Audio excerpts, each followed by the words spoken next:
eleitoral, né, tem as suas regras que precisam ser seguidas, pois podem gerar multas e até a perda ou impugnação de mandato. Por isso, em ano de eleição, é de extrema importância que a população e os próprios políticos entendam o que a lei permite ou não fazer. Sobre estas normas no processo eleitoral, a gente conversa agora com o advogado Gabriel Fonseca. Gabriel, bom dia para você, bem-vindo à Rádio Cidade, em Caruaru, Pernambuco. Você fala para mais de 80 municípios.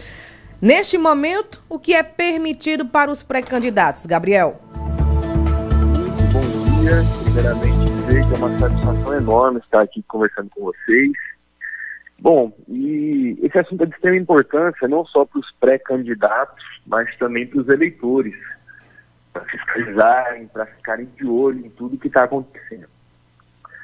Os pré-candidatos, eles têm que ficar atentos, principalmente nesse momento, sobre o que eles podem ou não divulgar para as suas possíveis campanhas eleitorais. E a gente fala possível campanha porque enquanto o candidato não tiver inscrito, não tiver devidamente registrado como um candidato, ele ainda não pode ser considerado como tal.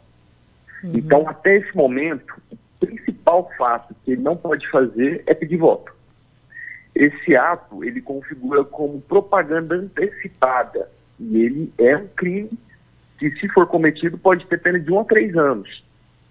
Então, o candidato, ele pode fazer, passar para a população questões informativas, pode averiguar nas cidades o que tem de errado, o que ele tem de proposta para melhorar.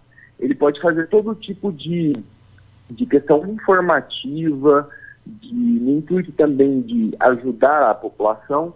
O que ele não pode fazer, de certa forma, sendo expressa ou de maneira intrínseca, pedir voto. Pedir voto até que ele seja candidato é extremamente proibido. O advogado Gabriel, explica para a gente o que seria o pedir voto, porque já tem muitos pré-candidatos nas ruas, conversando com as pessoas. O simples dizer vote em mim ou outro tipo de ato pode configurar pedir voto? O vote em mim, esse é como a gente fala, de expressamente proibido, né? Agora, o fato do pré-candidato estar nas ruas, divulgando informações sobre o que ele pretende fazer, o fato dele ir a instituições, ele não pode também prometer qualquer tipo de ajuda, mas ele pode falar o que ele pretende ou não fazer como um todo. Tem também a questão, falando agora de pré-eleição, tem a questão também do estelionato eleitoral, que é o fato do candidato, quando a gente fala de política, a gente tem questões ideológicas a serem tratadas, né?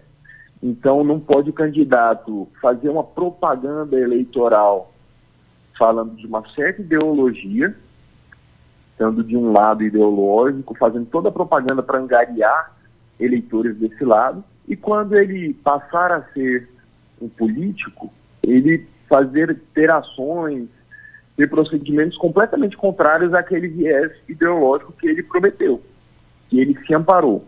Isso também é classificado como crime de estelionato eleitoral. Então, o candidato, ele tem vários tipos de situação que ele pode ou não estar fazendo.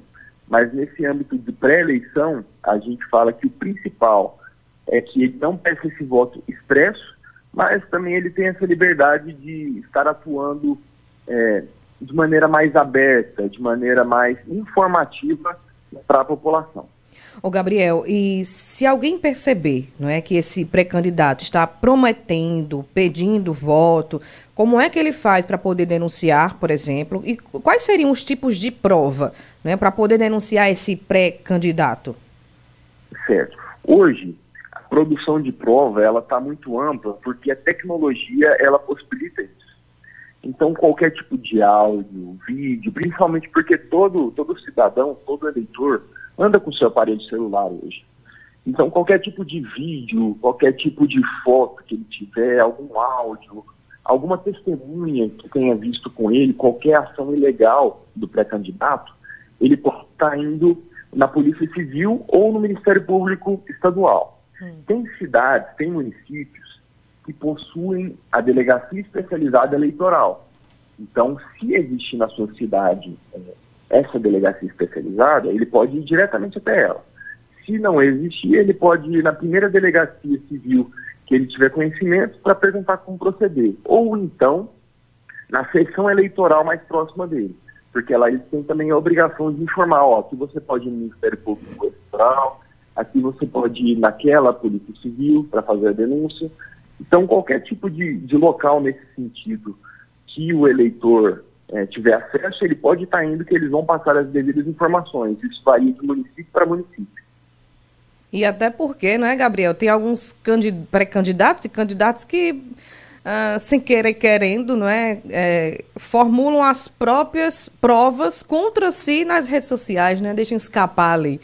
Ô, Gabriel, eu tenho uma outra pergunta. Muitas chapas, ao longo do prazo, né, já estão tendo problemas com a cota de gênero. E vereadores estão perdendo os mandatos. O que fazer para evitar isso quando as chapas forem montadas? Primeiro, as chapas precisam de uma preparação não só estratégica, né, com seus candidatos, mas também de forma com que angaria ali os candidatos, como a lei prevê. Uhum. A gente vê essa preparação como o básico do básico, mas hoje é comum falar que nem mesmo o básico é feito, né? Então as chapas precisam ter essa atenção. Agora, em momento de pré-candidatura ou algum fato que aconteça que torne aquele eleitor inelegível, a chapa pode fazer a substituição desde que antes do prazo de registro do candidato acabe. Em relação à vaquinha virtual, o prazo já foi aberto, né? Se não me engano, foi no último dia 15, foi liberado para esses pré-candidatos, né? A forma de recolhimento de recursos coletivo, a vaquinha virtual. O que é que pode e o que não pode nesse período em relação a essa vaquinha, Gabriel? A vaquinha eleitoral, ela permite que o candidato ele angarie recursos para trabalhar na sua divulgação política. Uhum. O que não pode acontecer nisso é prover recursos exacerbados. Por exemplo, seria uma grande desvantagem algum eleitor que tem ali, mesmo que seja recurso próprio ou alguém que tem um ciclo social mais elevado financeiramente, ele não pode ter uma ostentação, vamos colocar assim, para promover a sua imagem. Essa promulgação da sua imagem tem que ser de maneira discreta, tem que ser de maneira educativa, tem que ser de maneira informativa, e não de maneira que indique ostentação, que indique poder, sabe? Então é muito subjetiva essa classificação, mas tem essa diferenciação. Se ele fizer isso, ele vai também incorrer em sanções. E também a população, ela é livre para, por exemplo, eu quero financiar uma campanha política, ela é livre. Mas ela também tem que saber, o candidato tem que prestar contas do que ele está fazendo com esse dinheiro. Não é simplesmente pegar esse dinheiro e fazer o que ele tem que entender, não. Tal parte aqui vai para a gente divulgar a nossa política em relação à educação, fazendo isso, isso e isso. Tal parte vai para a gente divulgar nossa política em municípios. A gente vai ter um gasto para ir em tal município e divulgar o que está sendo feito nos hospitais públicos, divulgar o que a população está tendo de benefícios nesses hospitais. Então, tudo isso tem que ser bem delimitado. E aqui eu quero só enfatizar que tem muitos políticos usando a inteligência artificial para fazer esse tipo de divulgações. Verdade. Ela é permitida, não tem nenhuma proibição, desde que não sejam propagadas fake news, né, notícias falsas sobre outro candidato ou sobre sua própria política. E também desde que sempre que seja divulgada alguma notícia com uso de inteligência artificial, isso tem que ser falado, tem que ser expresso. Não pode ser feito como se alguma outra pessoa tivesse feito. Tem que deixar muito claro para os eleitores que aquela propaganda, aquela informação está sendo divulgada por inteligência artificial. O eleitor tem que ficar atento a partir, na verdade, desde sempre, né? Mas a partir de agora, a cada detalhe, não é, do que o seu pré-candidato está fazendo. Até porque ele se torna uma pessoa que vai concorrer a um cargo importante para representar uma sociedade e ele pode, mais na frente, ser julgado pelas ações de agora, né, Gabriel? Tanto da vaquinha virtual, exatamente, do que está publicando nas redes, do que vai ser propagado no rádio, na televisão. Então, tudo isso ele pode responder mais na frente, né?